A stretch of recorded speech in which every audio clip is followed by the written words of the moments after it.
Hi friends, welcome to Saritha's vlog. எல்லோரும் எப்படி இருக்கீங்க? நல்லா இருக்கீங்களா? சிறகடிக்க ஆசையில் வந்து பார்த்தீங்கன்னா, இப்போ ரோகிணி வந்து விஜயா மனசுக்குள்ளே ஆசையை வளர்த்துட்டாங்க. இப்போ விஜயா வந்து பரதநாட்டியம் ஏற்கனவே நல்லா கற்றுக்கிட்டு இருக்காங்களாம். அவங்க வந்து கல்யாணம் ஆனதுக்கப்புறம் அதை வந்துட்டு விட்டுட்டாங்களாம். இப்போ வந்துட்டு ரோகிணி வந்துட்டு அவங்களுக்கு பிரச்சனை வரக்கூடாதுன்னு விஜயாவை இந்த லைனில் திருப்பி விட்டுறலான்ட்டு அவங்க அப்படி பண்ணிட்டாங்க. இப்போ வந்து டான்ஸ் ஸ்கூல் வந்து ஓப்பன் பண்ண போகிறாங்க, நடனப்பள்ளி.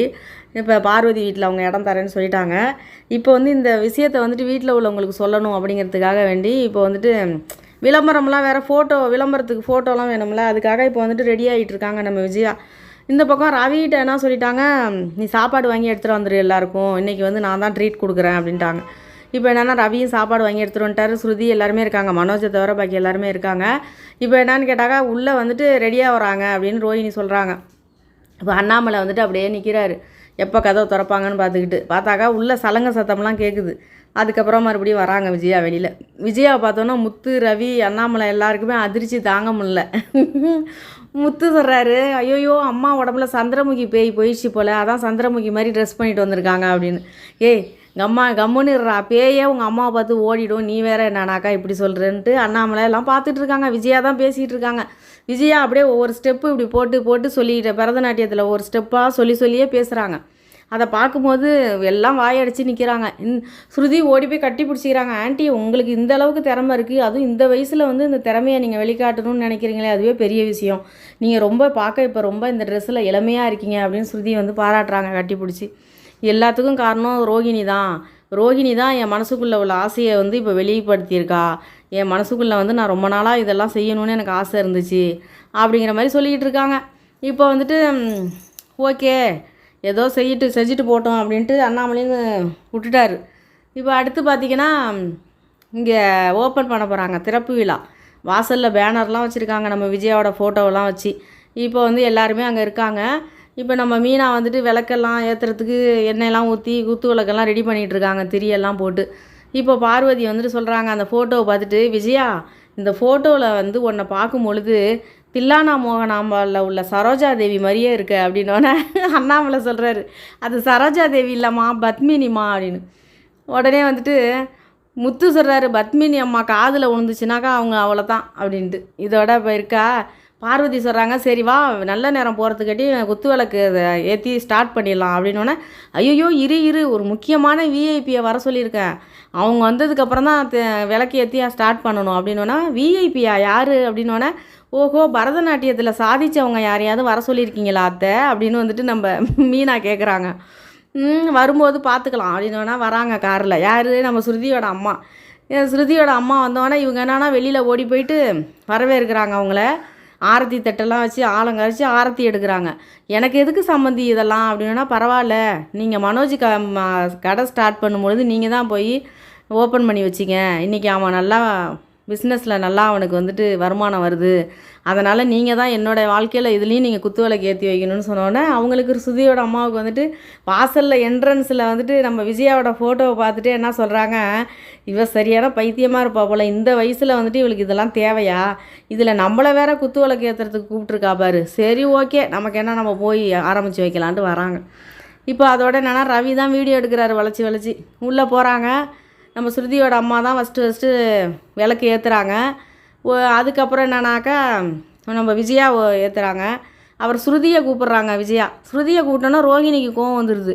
ரோஹிணி உடனே மனோஜிக்கிட்ட, உங்கள் அம்மாவுக்கு இந்த ஐடியா கொடுத்ததே நான் தான், ஆனால் ரோஹிணி என்னை கூப்பிடாம ஸ்ருதியை கூப்பிட்டு விளக்கேற்ற சொல்கிறாங்க பாரு அப்படின்னோடனே, இரு ஏன்னா ஸ்ருதியோட அம்மா வந்திருக்காங்க, அதனால் ஸ்ருதியை கூப்பிட்றாங்க.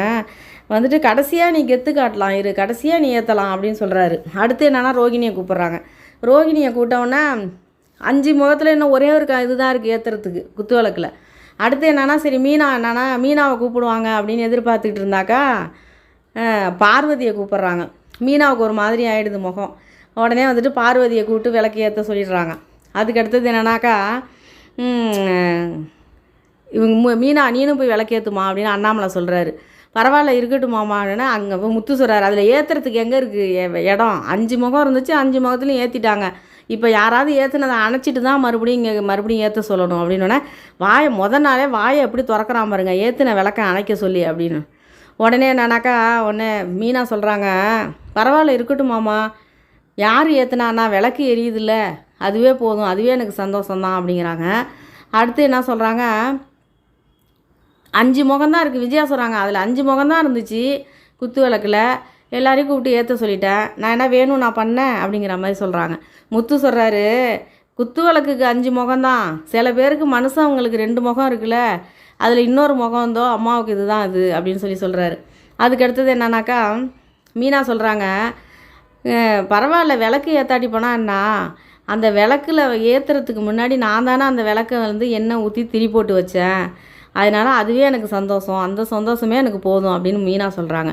உடனே முத்து சொல்கிறாரு, மீனா கரெக்டான பாயிண்ட்டை பிடிச்சிட்ட பற்றியா நீ, விளக்கு எரியறதுக்கு எண்ணெயும் திரி தான் முக்கியம், அதையே நீ தான் ஃபஸ்ட்டு போட்டிருக்க, அப்போ பார்த்தாக்கா அம்மாவோட இந்த நடன பள்ளியை நீ தான் ஸ்டார்ட் பண்ண மாதிரி அப்படின்னோடனே அது எப்படி, அதெல்லாம் ஒன்றும் கிடையாது, யார் ஃபஸ்ட்டு விஐபி வந்து ஏற்றி வைக்கிறாங்களோ அவங்கள தான் திறப்பு விழாவோட விஐபின்னு சொல்லுவாங்க அப்படின்னா, அப்படிலாம் ஒன்றும் கிடையாது, விளக்கு எரியறதுக்கு எண்ணெயும் திரியும் தான் முக்கியம், அதை மீனா தான் போட்டிருக்கா, அப்போ அம்மாவோட இந்த நடன பள்ளியே மீனா தான் அவள் கையால் ஸ்டார்ட் பண்ணி வச்சுருக்கா அப்படின்னு சொல்லி முத்து சொல்லிக்கிட்டு இருக்காரு.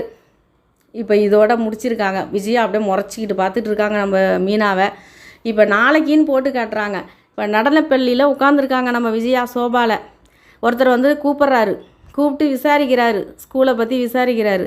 விசாரித்தோன்னா பார்வதி தான் சொல்லிகிட்டு இருக்காங்க. அப்புறம் விஜயாவும் போயிட்டு, உங்கள் பையனையா எப்போ சேர்க்க போகிறீங்க அப்படின்னோடனே, இப்போ நாயாமா கொண்டாந்தீங்க சேர்க்கணும் அப்படின்னோடனே, இப்போ டீட்டெயில்ஸ் எல்லாம் நீங்கள் விசாரிச்சிங்களே அப்படின்னோடனே, அதெல்லாம் ஒன்றும் கிடையாதும்மா, நான் இபி ஆஃபீஸ்லேருந்து வரேன், இது வீடாக இருந்தால் ஓகே, இப்போ நீங்கள் இதில் வந்து நடன ஸ்கூல் ஆரம்பிச்சிருக்கீங்க, அப்போ இது கமர்ஷியல் பிளேஸாக ஆகிடுச்சி, இப்போ வந்து நீங்கள் கரண்ட்டு பில்லு வந்து 3 மடங்கு அதிகமாக கட்டணும், அதை இன்ஃபார்ம் பண்ணிவிட்டு போகலான்னு தான் நான் வந்தேன் அப்படின்னு.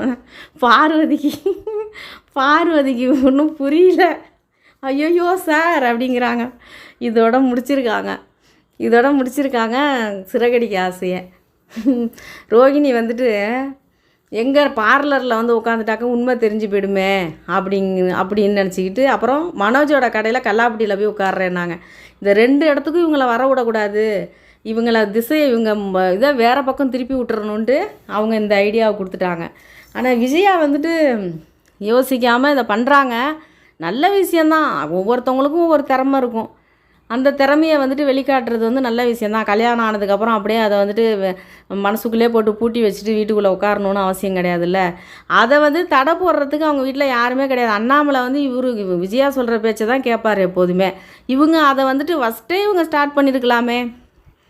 இப்போ வந்து ரோஹிணி சொன்னவனை தான் அதை ஆரம்பிக்கணும்னு அவசியம் இல்லை. இவங்க வந்து கல்யாணம் ஆன புதுசுலேயே வந்துட்டு அண்ணாமலை தான் இவங்க சொல்கிறது தானே கேட்குறாரு, அவர் என்றைக்கு எதிர்த்து பேசியிருக்காரு, அப்போவே ஆரம்பிச்சிருக்கலாம். ஆனால் இவ்வளோ நாள் விட்டுட்டு இப்போ வந்து வேணும்னே மீனாவுக்கு போட்டியாக தானே இப்போ பண்ணிக்கிட்டு இருக்காங்க. பார்க்கலாம் எவ்வளோ தூரம் போகுது நடன பள்ளிங்கிறத நம்ம வெயிட் பண்ணி பார்க்கலாம். இந்த வீடியோ உங்களுக்கு பிடிச்சிருந்தா லைக் பண்ணுங்கள், ஷேர் பண்ணுங்கள், சப்ஸ்கிரைப் பண்ணுங்கள். நன்றிங்க.